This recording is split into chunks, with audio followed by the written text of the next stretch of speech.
Hello everybody, I'm Hannah and welcome to Bookshelfish. Today we're going to be doing a book haul of every single book I obtained during Q1. Let's get into it.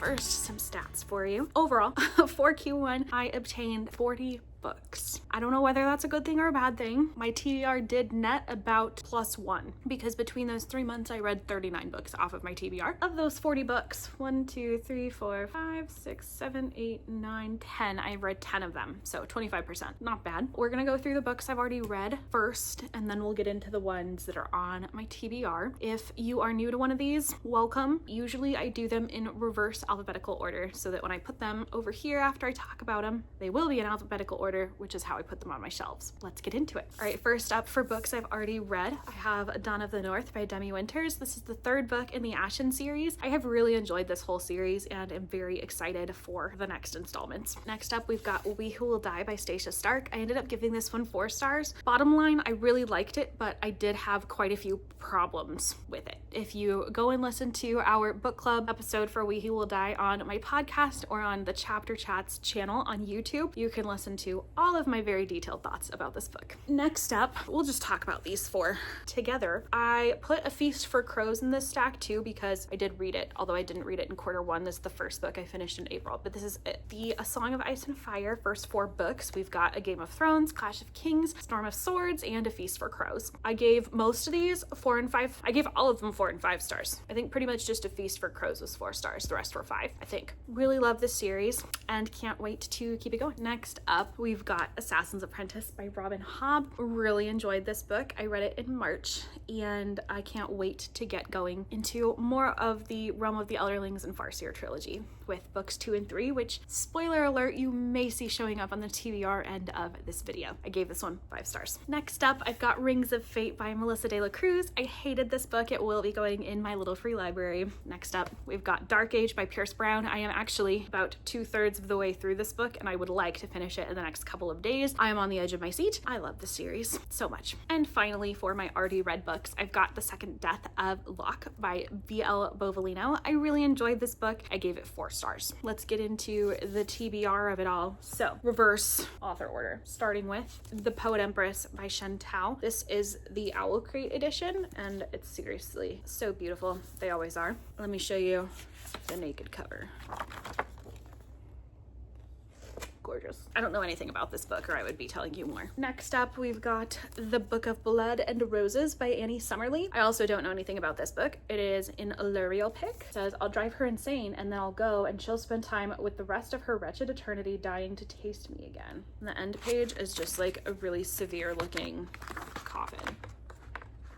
Very intrigued by this one. It's giving Halloween. Next up, this is a really pretty book. This is a Moonlight book box pick. This is The Lies of Lena by Kylie Snow. And I also similarly don't know anything about this, but it's giving Winx and like Jenny Potter if she were Tinkerbell. I'm interested to see what I think of that. This one I got hand sold at Barnes & Noble, but I'm actually really excited about it. This is Mona's Eyes by Thomas Schlesser. It got Barnes & Noble Book of the Year as well. So this is supposed to be about a little girl who's losing her eyesight, and I believe it's her uncle wants to give her lessons to essentially learn how to be blind, but instead what he's doing is helping her memorize art. And I think the dust jacket has all of this art that she studies from the Louvre, and it pulls open too for more. I think it'll be a really profound story and I'm excited to get to it when I do. Next up, we've got a Fairy Loot pick. This is King of Ravens by Claire Sager. Couldn't tell you a thing about it. Maybe it's about ravens, and I really love the design on this one. Of course, you want to see the naked cover, right? It's this intense looking Fey man. He pulls me against his chest and the world folds into feathers and darkness. This honestly sounds like David Salvatore.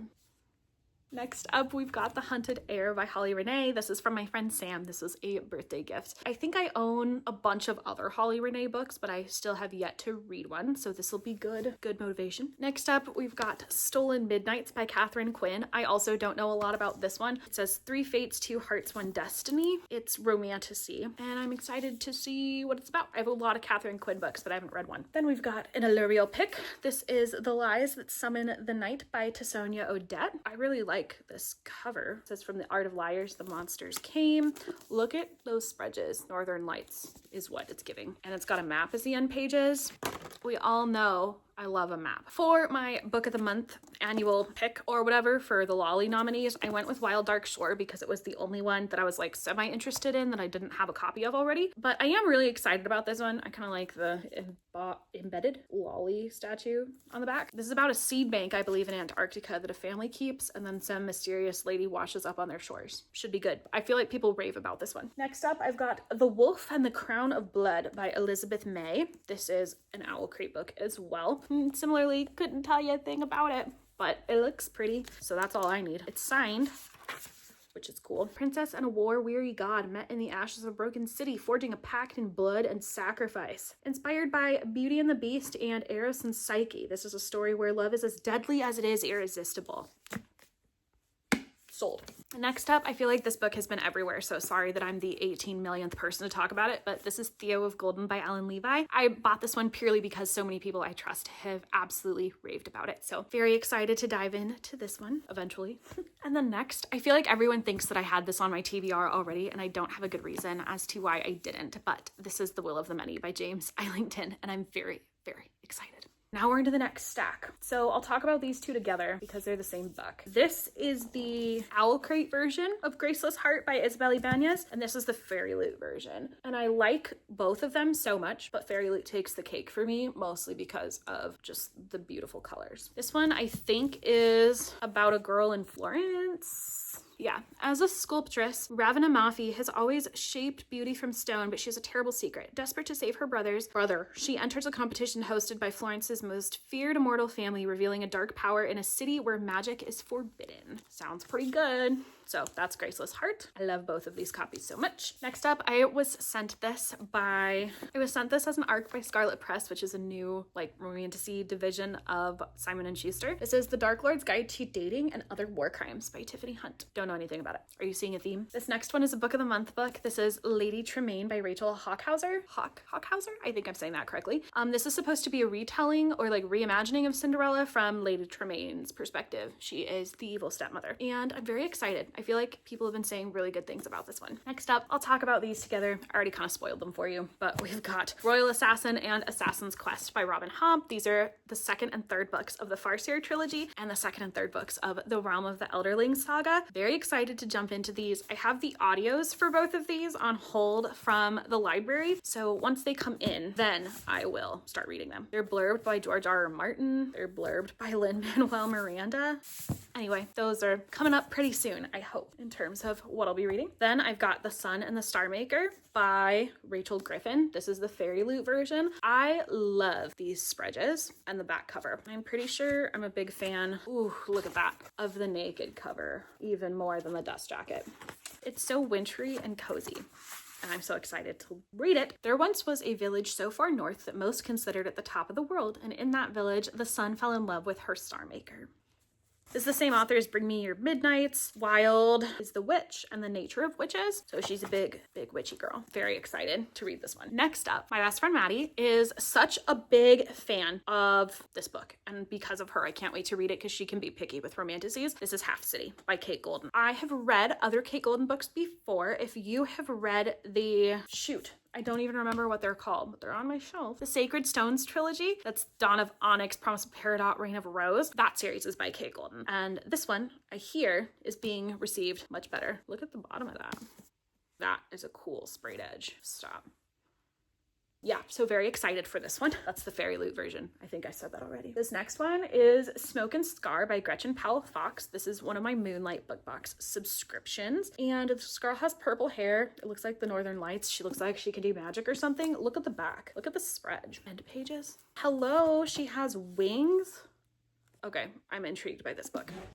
Next, this is another one that's been all over the internet, so sorry for being the 18 millionth person to tell you about it, but this is The Correspondent by Virginia Evans. I feel like this book will be right up my alley because I love an epistolary novel. I believe, yeah, everyone says it's just fantastic, so I'm excited for that. All right, we're almost done, team. Next, I've got The Count of Monte Cristo by Alexander Dumas. I have never read this book. This is the abridged version.